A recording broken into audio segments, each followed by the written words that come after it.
And now to close out this band of our summit, I'm joined by two people who know the healthcare ecosystem extremely well, how it works and where it currently fails patients.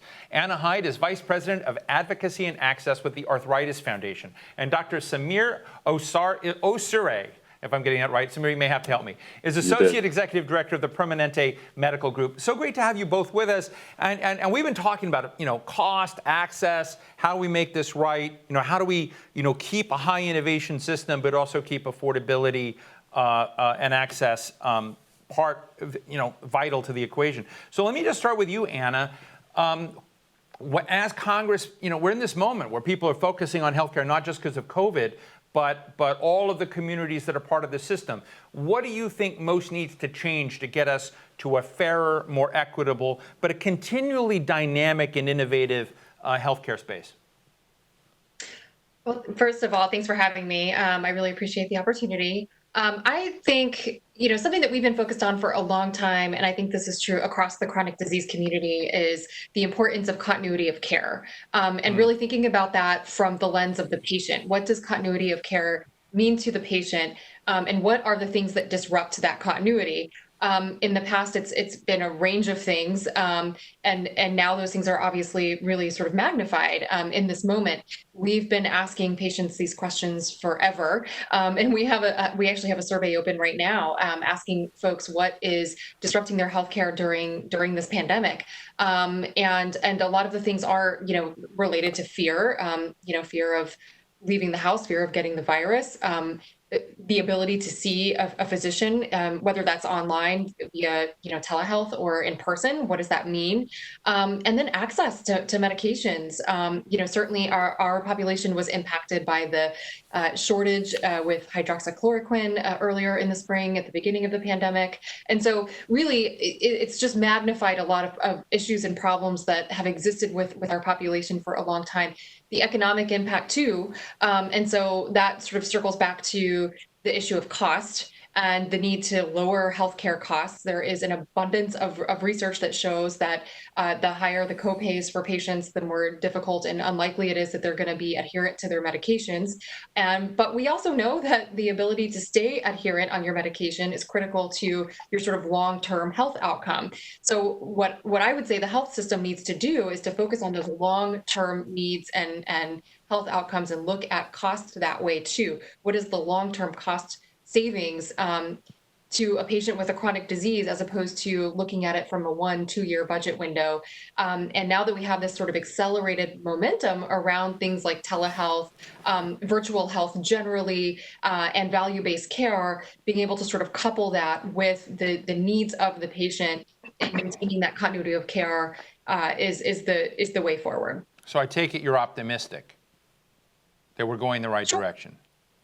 In some ways, yes. I mean, certainly, we've been interested in telehealth for a long time, and seeing this, hundreds of percent, increase in telehealth usage is very encouraging, particularly for folks who require ongoing regular care, and people who live in rural areas, for example, and can't get to a particular healthcare provider on the regular basis is really important.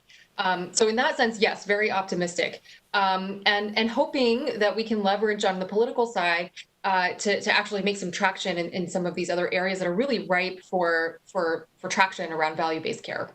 Dr. Awsare, am I getting it pretty close, Awsare? You got it, Awsare. Okay, great, yeah. Perfect. Well, it's a pleasure to meet you.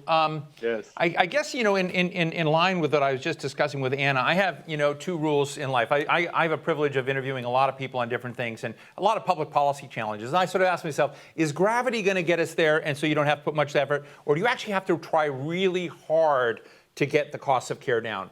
And my understanding is that Kaiser Permanente didn't think gravity was going to get there, that you actually had to do things to address this. And so I'd love to kind of, and many people consider you successful. So tell us how you've attacked the cost of care curve and what you've done. Yes, so I think what Anna brought up is really important. If there's good evidence that something works for our patients, they should be able to access that. And not only access that, get it at an affordable price, because some of these medications are life-changing for them. And what use is it if we have them, but no one can actually use them. And if we can't make our patients better and our country better and our citizens better, we sort of fail. And so our main thrust is to make sure, look at the evidence, and make sure that our patients can actually take care of themselves with the right kinds of things. And biosimilars is one of the areas that we should take a really good look at. So there are life-changing biologics that have come out over a decade ago now for things like rheumatoid arthritis and other types of neurologic disease, dermatologic disease, which can really make patients better.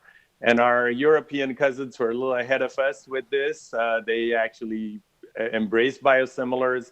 They have 50 or 60 today, and it has actually shown that increased competition has reduced cost. But the reduced cost has allowed more people to actually afford and take the medicines and get better.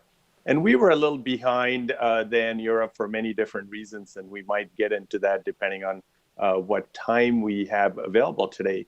But at Kaiser Permanente, what we've really done is education. So firstly, educate our physicians. Take a look at the data. And initially, we had data from Europe. And even my doctor said, hey, that's European data. Are we going to look at that? I said, of course we are. We're scientists. We should look at that data. Don't we have any American data? I said, all right, well, we have some data from the VA. And they go, well, don't we have any Kaiser Permanente data?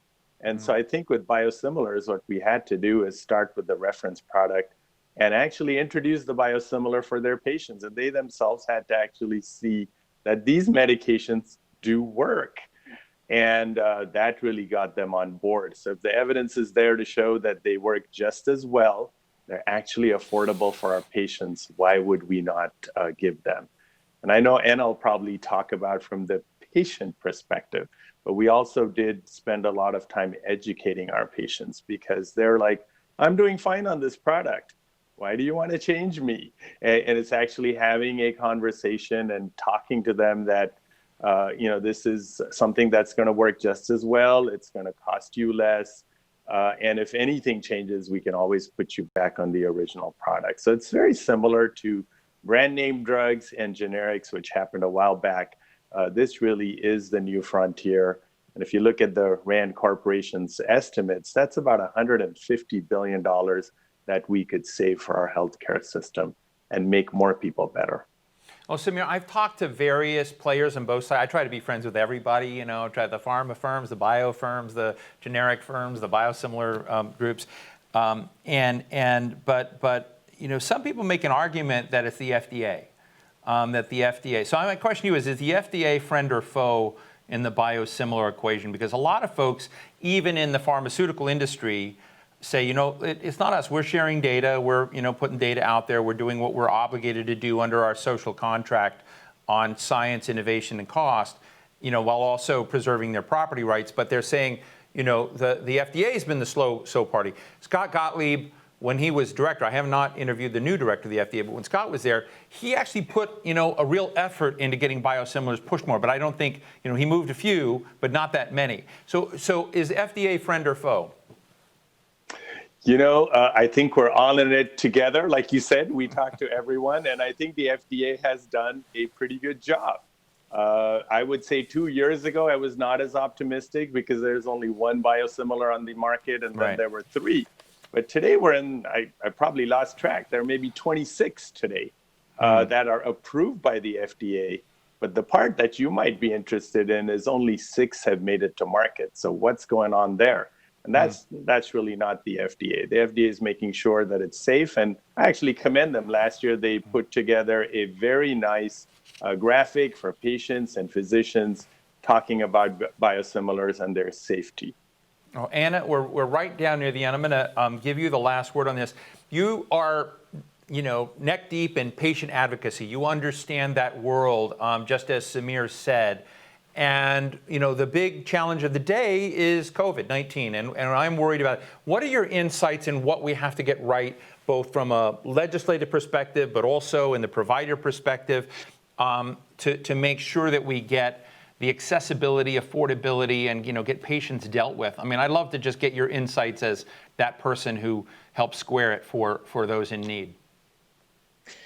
Well, I would certainly start by going back to telemedicine because it is such a moment right now. The American College of Rheumatology is all over this as well. They just released guidelines last week on it, a couple of weeks ago, and something that we're very interested in sort of propelling forward as well. I think that's important for both the cost perspective and the access perspective.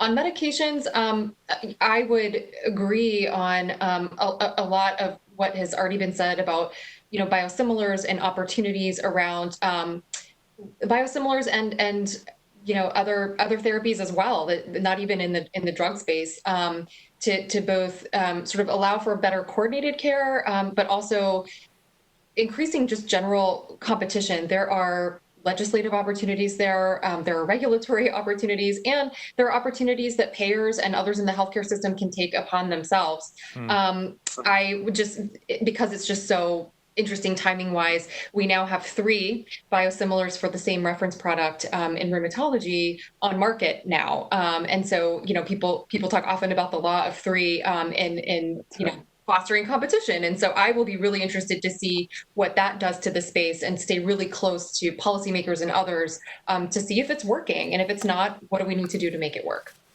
Well, listen, I'm grateful to you. I wish we had a lot more time today because it was an excellent discussion and you gave us some real insights, both what's happening, in the practitioner side, what's happening with biosimilars. Because I think when you talk about drug pricing, people do look for silver bullets, but there are a lot of different dimensions for this, and I really appreciate it. Samir Awsare, I want to read your real title to people to know what crazy life you live.